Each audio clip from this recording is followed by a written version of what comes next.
I'm Tim Savage. It's the middle of March. And look outside. It's still snowing. We're in the Nordics, one of the most beautiful places in the world.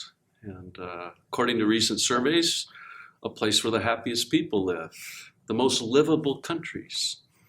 And yet we also know that the Nordics are very secular, without God in their lives, which means they cannot be very full. There must be an emptiness here that is gnawing at people's hearts, because it's only when Christ comes into our hearts that we are filled up with all the fullness of God.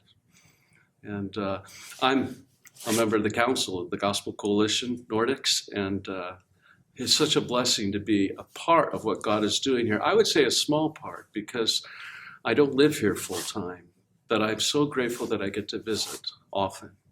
There's a group of guys who are on this council, and they are committed to Jesus Christ. They want to see the Nordics drawn to Christ. They're laboring often in difficult circumstances, but they're trusting the Lord for Him to do a great work. And I find myself inspired to be in the middle of these guys, and look for every opportunity I can to be here.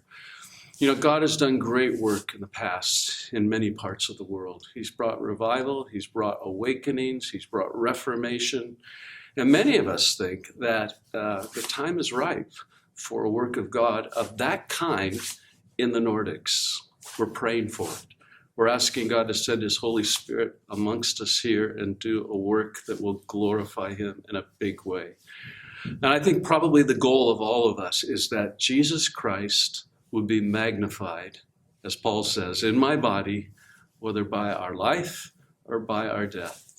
We're willing to invest ourselves entirely in the work of Christ here. It's not because we're so great and we came up with that idea. It's because Jesus is so gracious and He's drawn us to the place that that's what we want to do. So join us in prayer for the Nordics. There's a great work to be done here.